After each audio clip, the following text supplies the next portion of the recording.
Assalamualaikum warahmatullahi wabarakatuh teman-teman. Hari ini kita akan belajar matematika tentang sifat komutatif dan garis bilangan di tema 2. Sebelum menyimak video pembelajaran hari ini, teman-teman siapkan buku pena 3A dan alat tulis. Bismillahirrohmanirrohim. Mari kita simak bersama. Yang pertama, kita akan belajar tentang sifat pertukaran komutatif pada penjumlahan. Pada operasi hitung penjumlahan, bilangan cacah berlaku sifat komutatif. Sifat komutatif disebut juga dengan sifat pertukaran. Jadi sifat komutatif itu sifat pertukaran. Secara umum, sifat komutatif penjumlahan dapat ditulis sebagai berikut. A ditambah B sama dengan B ditambah A. A dan B merupakan bilangan cacah. Jadi bilangan cacah itu dimulai dari angka 0, 1, 2, 3, 4, dan seterusnya. Penggunaan sifat-sifat operasi hitung ini dapat membantu mempermudahkan menyelesaikan soal. Perhatikan contoh berikut. Untuk contoh yang pertama, 154 ditambah titik-titik sama dengan 118 ditambah titik-titik. Nah, titik-titik ini diisi apa ya teman-teman ya? Perhatikan, di sini namanya ruas kiri. Ini namanya ruas kanan. Di ruas kiri memiliki bilangan 154. Di ruas kanan memiliki bilangan 118. Nah, di sini kan sifat komutatif, itu sifat pertukaran, tukeran. Di ruas kiri, apa yang tidak dimiliki di ruas kanan? Ya, untuk di ruas kiri tidak memiliki 118. Jadi 118 ditulis lagi di ruas kiri. Jadi di ruas kanan hanya memiliki 118. Sedangkan di ruas kiri sudah memiliki 118 dan 154. Jadi yang belum ada 154. 154 pindah ke ruas kanan ke sini. Untuk contoh yang kedua, di ruas kiri memiliki 127, di ruas kanan memiliki 166. Yang tidak dimiliki di ruas kiri adalah 166. Lalu ini berarti diisi ini. Nah, kan adil jadinya. Di ruas kanan ada 166 ditambah 127, di ruas kanan 127 ditambah 166. Gampang kan? Sifat komutatif pada penjumlahan menyatakan bahwa hasil penjumlahan dua bilangan cacah akan sama walaupun kedua bilangan tersebut ditukar. Perhatikan contoh berikut. Di sini ada 127, di ruas kiri ada 127, di ruas kanan ada 373. Jadi 127. Terus 373 ditulis lagi. Nah, sekarang ruas kanan dan kiri terisi semua. Apakah ruas kanan dan ruas kiri jika dijumlah hasilnya sama? Kita buktikan. 127 ditambah 373 berapa? Untuk ruas kiri dijumlah berapa? Jadi sama ya, hasilnya 500. Jadi hasil penjumlahan dua bilangan cacah akan sama, hasilnya sama meskipun kedua bilangan tersebut ditukar. Contoh yang keempat ada 270, ada 230. Jadi ini ke sini. 230 ke sini. Sekarang ditambah hasilnya berapa? Selanjutnya kita buktikan apakah ini sama 500. Jadi terbukti dua bilangan cacah yang ditukar hasil penjumlahannya akan sama. Sifat pertukaran komutatif pada perkalian. Tadi kita sudah belajar tentang komutatif penjumlahan. Sifat pertukaran juga berlaku pada perkalian.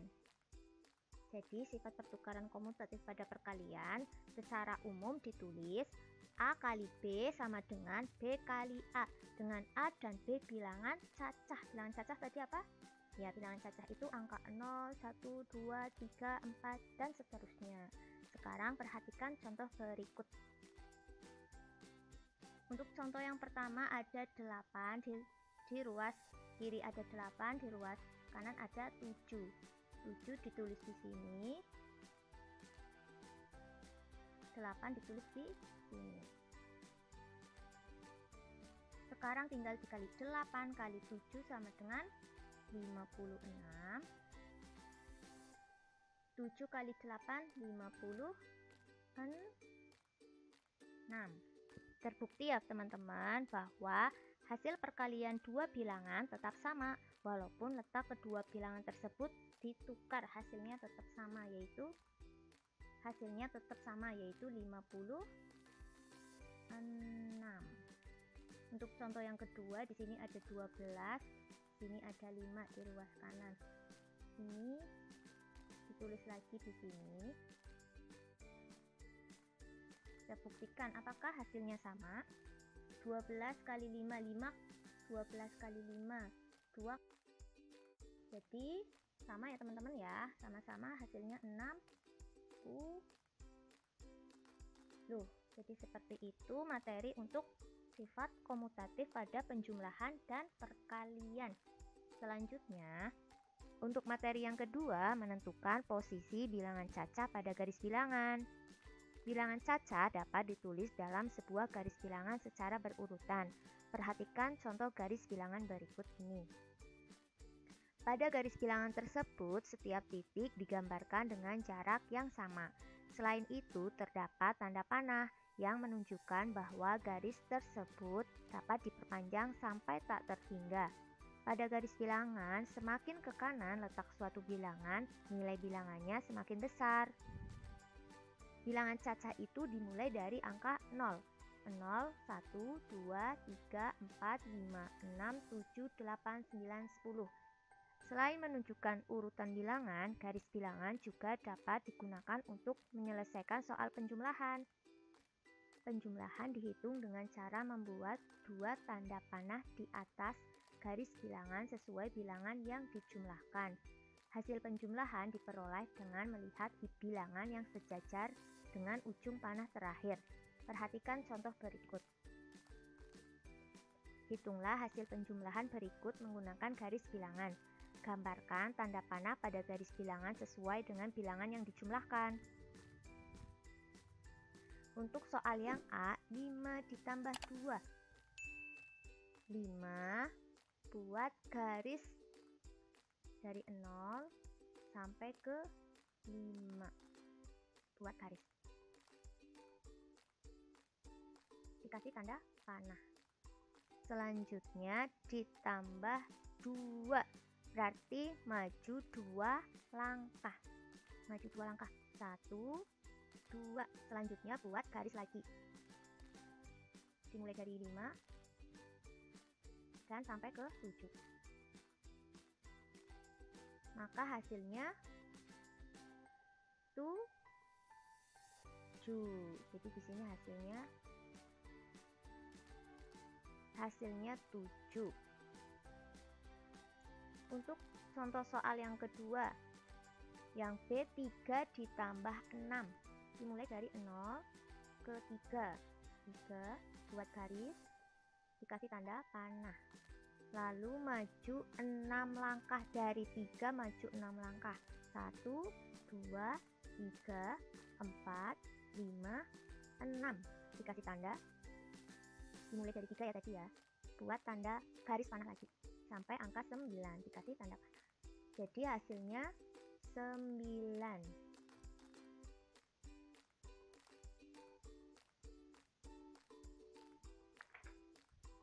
Nah, seperti itu ya teman-teman, cara menghitung hasil penjumlahan menggunakan garis bilangan. Mudah kan? Tugas hari ini teman-teman mengerjakan Ayo Berlatih halaman 115 nomor 2, Ayo Berlatih halaman 138 nomor 2A, 2B, dan 2C, dan mengerjakan Ayo Berlatih halaman 159 nomor 1, 2, dan 3. Tugasnya dikerjakan di buku Bupena 3A, lalu difoto dan dikirim ke wali kelas.